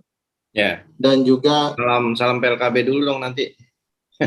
Siapa? Dan juga kepada teman-teman yang sudah hadir baik melalui Zoom, YouTube maupun aplikasi Silili Keren yang berkenan sempat hadir pada pagi hari ini. Kami ucapkan terima kasih banyak. Kami kembalikan kepada host acara panitia untuk bisa nanti menutup acara ini. Kami ucapkan terima kasih Pak Direktur. Silakan Pak. Salam PLKB dulu. Salam penyuluh KB ya. Silakan Bapak Ibu dibuka mikrofonnya, mohon berkenan dan menyapa. Kameranya juga boleh Bapak Ibu, silakan. Dari Ambon, dari Papua, saya melihat dari Aceh, semuanya hadir Pak. Dari mulai ada yang di kantor, di dapur, di perjalanan juga hadir semua sepertinya. Bapak Ibu silakan. Silakan Pak Direktur menyapa untuk salamnya. Salam PLKB. Luar biasa. Terima kasih. Sampai ketemu lagi semua ya. Terima kasih Bapak Ibu. Semangat luar.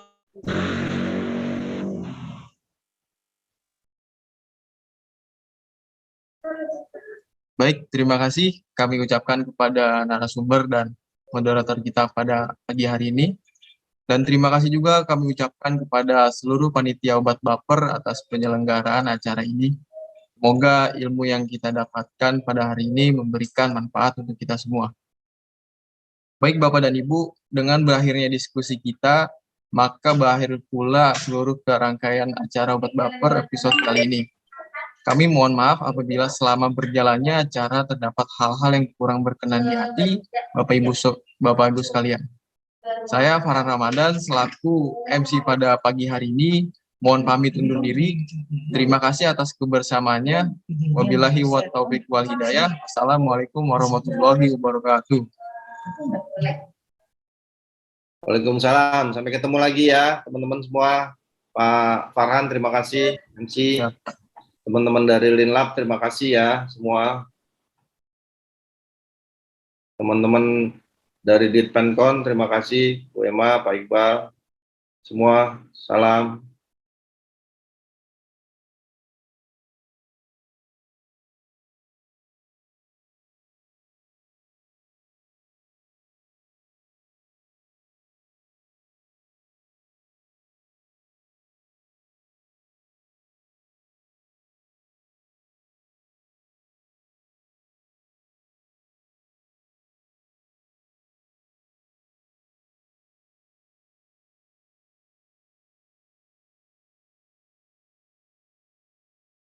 Recording stopped.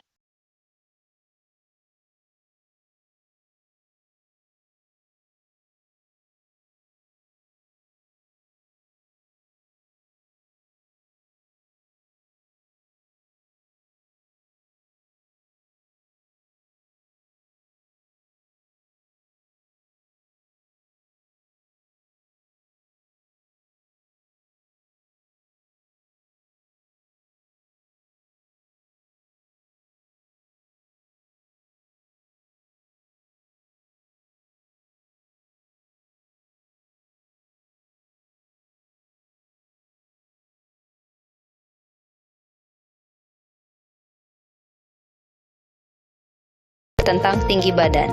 Stunting memiliki dampak yaitu terganggunya perkembangan otak, pertumbuhan fisik, dan kecerdasan. Dalam jangka panjang, stunting dapat menurunkan kemampuan kognitif, kekebalan tubuh hingga memicu penyakit kegemukan, jantung, dan pembuluh darah. Penyebab utama stunting adalah gizi buruk pada ibu hamil dan bayi dalam waktu lama.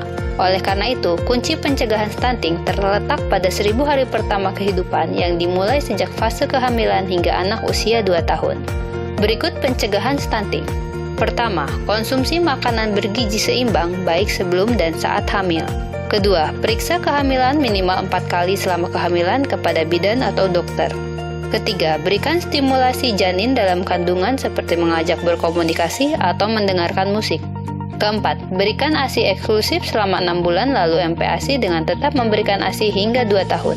Kelima, penuhi kebutuhan gizi anak. Keenam, pantau tumbuh kembang anak sehingga apabila ada kelainan dapat segera diatasi. Ketujuh, berikan stimulasi pada anak sesuai usianya. Misalnya memberi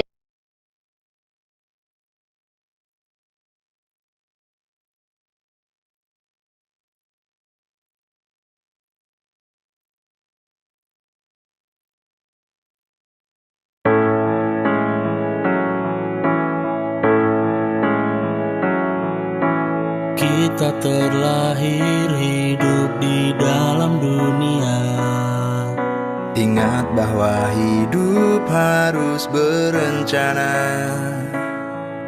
Menikah jangan terlalu muda atau tua. Ciptakan generasi yang sehat dan sejahtera. Meski nikmat dunia menggoda nurani, jangan terlena, saling teguhkan hati. Hamil di luar nikah harus kita hindari. Pastilah cerah masa depan kan kau temui. Hidup rukun bersama dalam bahtera keluarga, mengarungi samudra.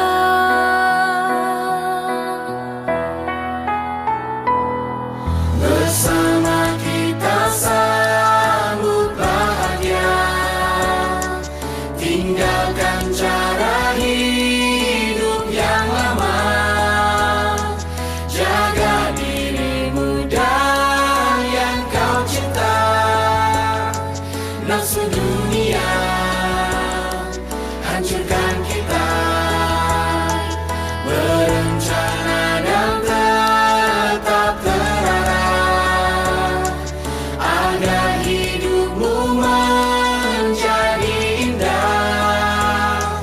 Rangkul merangkul kita bertumpu, saling menyatu dan damailah keluargaku.